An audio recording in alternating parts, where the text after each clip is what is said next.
สวัสดีค่ะมือนี้ก็มาพอกันอีกแล้วนะคะกับช่องโอเอพาแซ่บชื่อนี่ค่ะมือนี้ได้ก๋วยเตี๋ยวค่ะพี่น้องค่ะพี่น้องแซ่บๆโวยค่ะเผ็ดเลยอู้ฝนตกพี่น้องฝนกำลังมาเปล่ากินก่อนค่ะมาแล้วมาแบบแห้งมาตายแซ่บๆเพิ่งมาแล้วค่ะ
อืม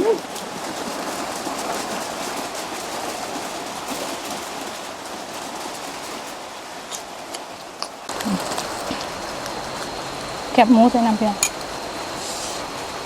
ฝนกำลังมาก๋วยเตี๋ยวคือเก่า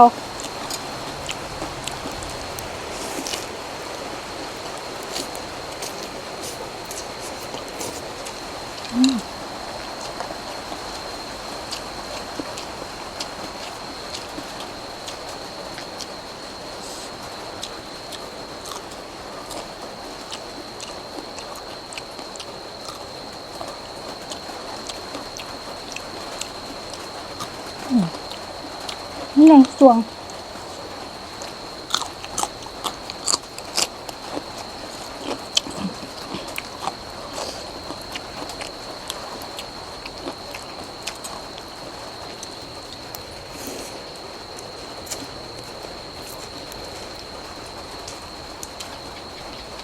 เป็นมีน้ำตกค่ะพี่น้องนี่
มือนี้แม่ก็ฝนค่ะพี่น้อง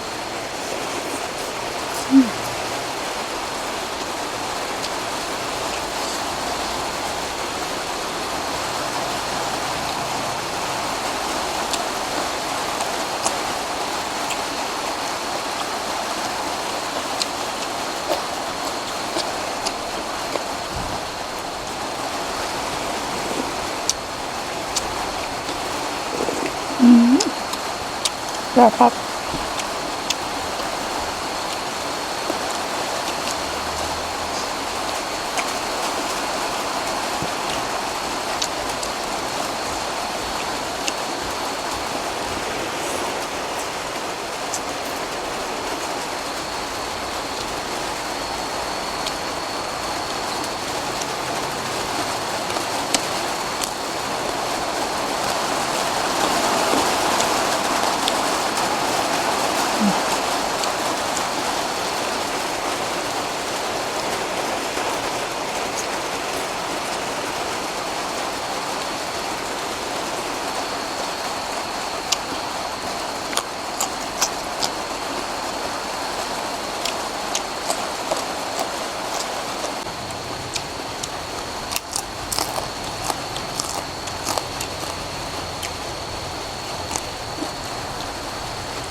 หมูแซ่บครับ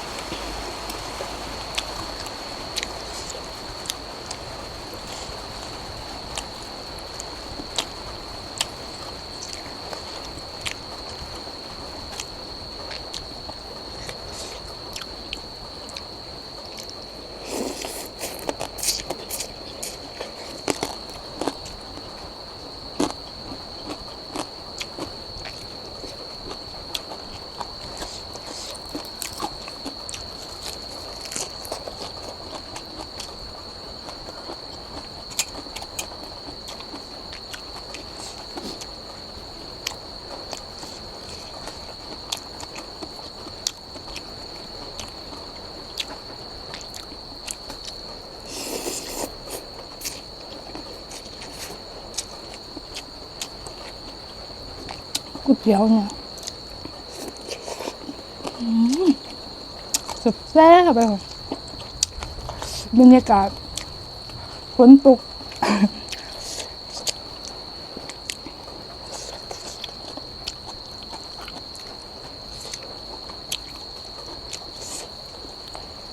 ฝนทำเขา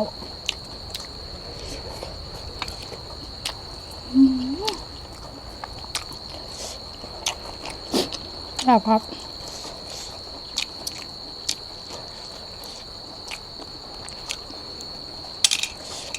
เนี่ย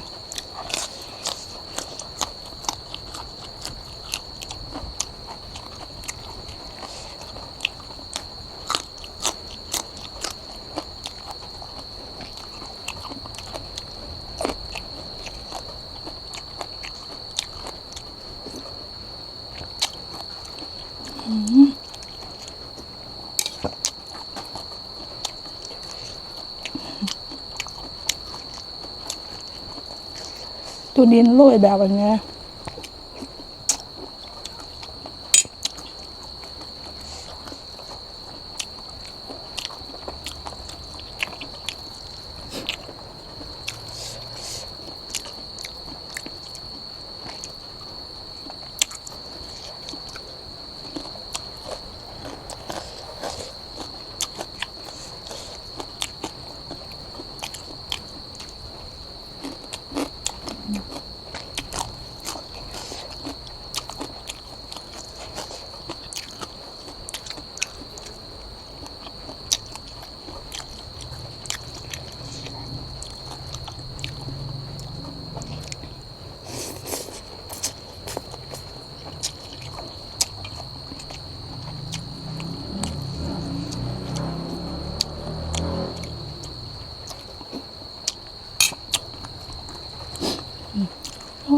จ้าขอบคุณเนาะพี่น้องมือเสียบค่ะก๋วยเตี๋ยวน้ำตกปนกับตก วันนี้ว่าได้กินอยู่หน้าค่ะวันนี้มากินอยู่บ้านเนาะถ้าผู้ใดมาคลิปนี้ก็อย่าลืมกดไลค์กดแชร์เพื่อเป็นกำลังใจและคือบุพพลาดคลิปต่อไปของโอเอพาแซ่บชื่อแนวด้วยค่ะมื้อนี้โอเอก็ขอกล่าวว่าขอบคุณค่ะ